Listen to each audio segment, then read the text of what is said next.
Alright, everything's sounding good in the videos. Theory looks good.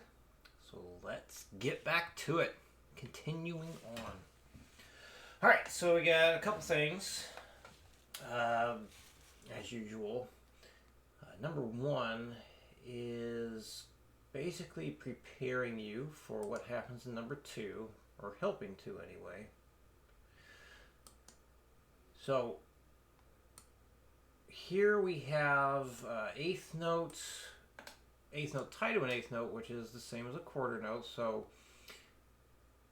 you could look at it like it's going fast, slow, fast, slow, fast, slow, because it continues to alternate between eighth note, quarter note, eighth note, quarter note, eighth note, quarter note, eighth note, quarter note, and a little bit of a break going between that rhythm pattern there at the end of the second and fourth bar.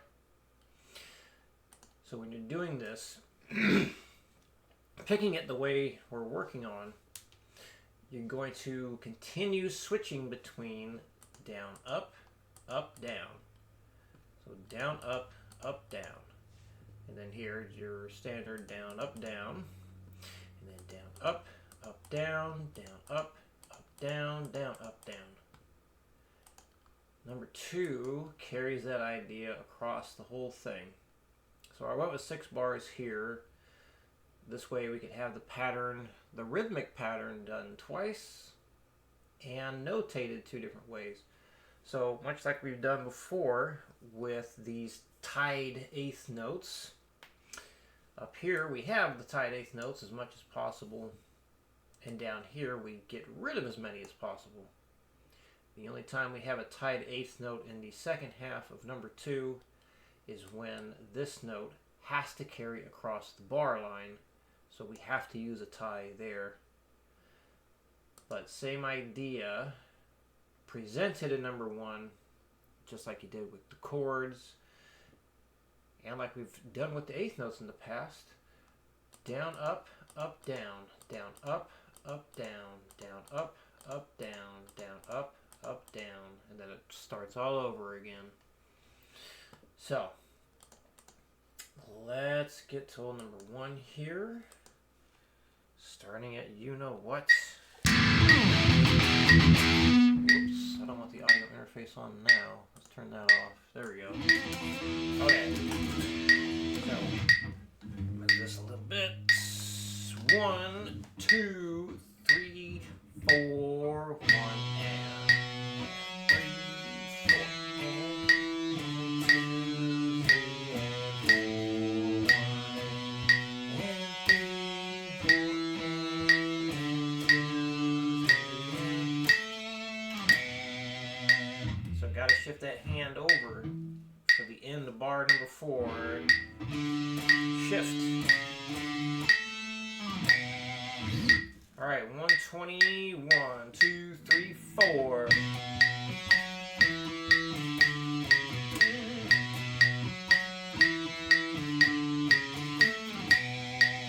180, 1, 2, 1, 2, 3, 4.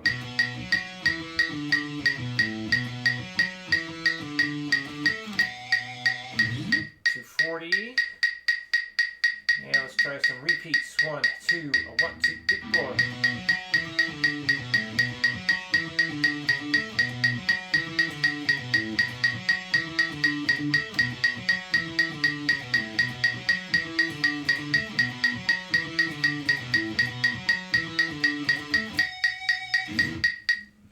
All right, number 2. So one thing to point out, some more hand shifting in this area here. You really only have to shift your hand at this point and then shift back down to the B note. So a little bit of shifting going around there. Thought it sounded neat, and I feel like that's the easiest way to play this and have it nice and clean. All right, 60. 1, 2, 3, 4.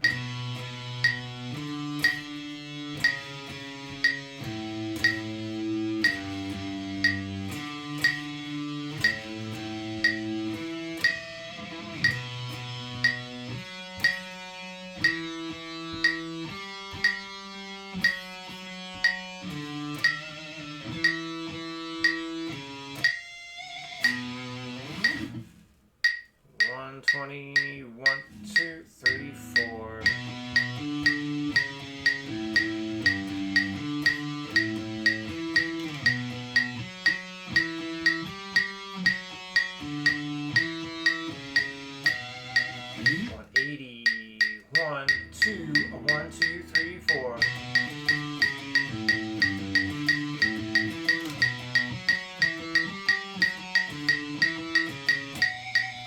240. Trying with the repetitions. 1, 2, 1, 2, 3, 4.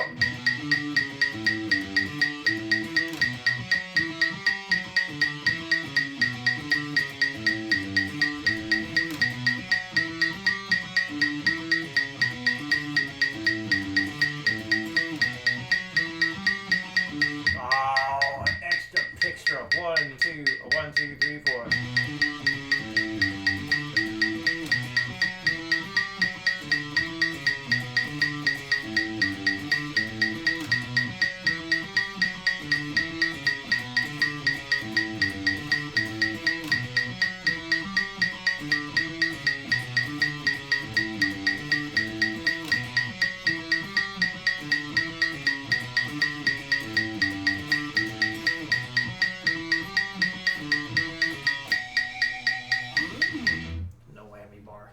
I'm so used to having one now.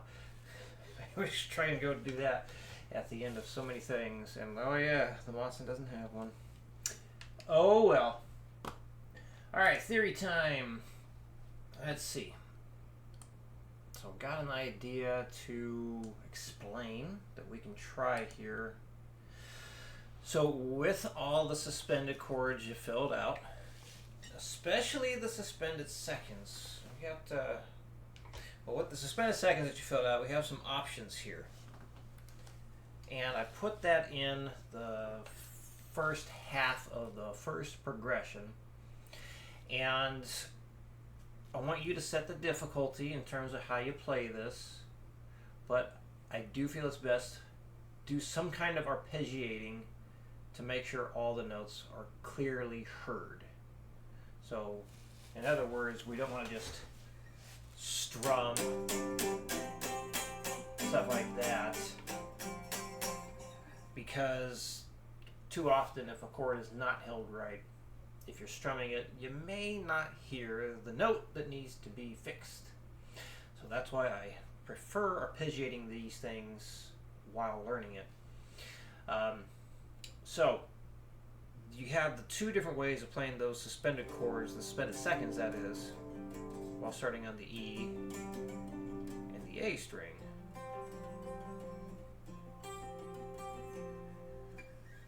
So the way I got this written out, the C sus2 is done this way first, right?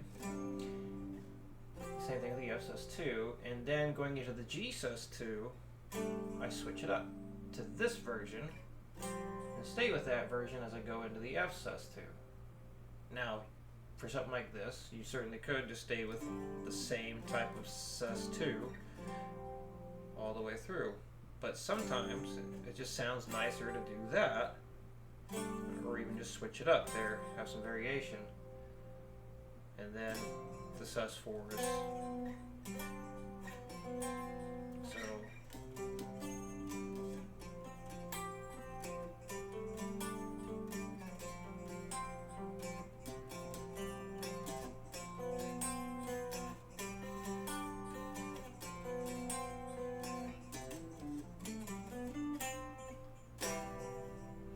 that's how we'll end the progression there. So a bit of variation to just going up that mode, changing it up a little bit, and then just this 3-string triad to finish it. So got one more example. Now this one, it's just using the same type of suspended second the whole time. I feel it's just easiest to do it there like that. Or, well, starting at this position, it feels easiest just to stick with those. So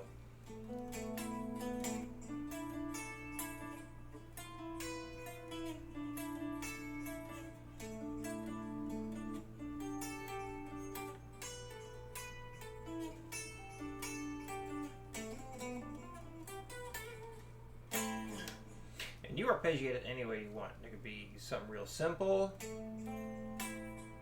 that, that's fine. You can do it like I was doing it. Or maybe something like this.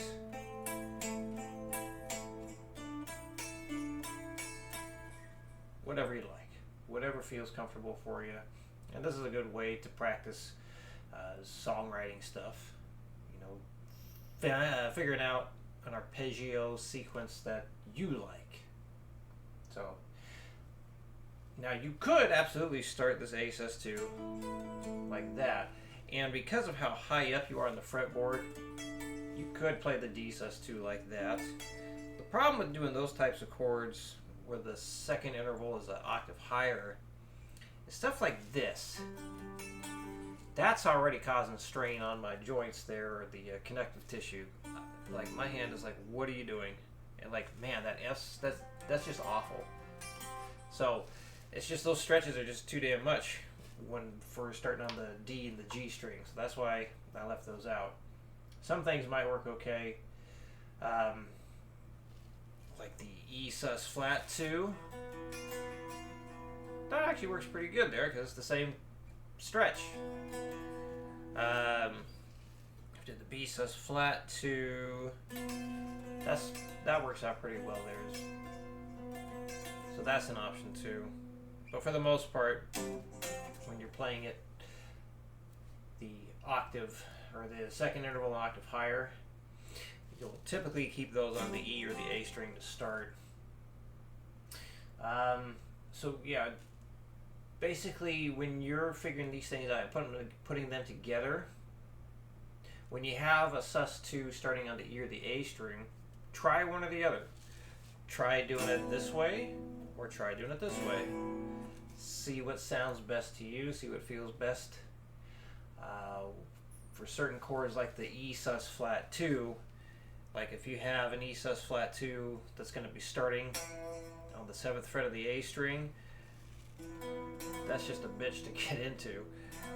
So you might just want to jump straight into that anyway and just pick the easier chord. Same thing with the B sus flat 2 or flat 2 flat 5. If you don't want to deal with that stretch, then just use that version instead. So, a bit of experimenting, you know, just try one and the other, see what feels easiest to play, what sounds good to you. And then yeah, just when you get things filled out, send it over, we'll see how it looks. And other thing to keep in mind, don't have to have it all finished for next week. Take your time with it. Still focus on the playing things first. And then the theory things will come after. So we'll take our time with that for sure. I believe that covers it. So any questions, let me know. I'll see you again in your next video.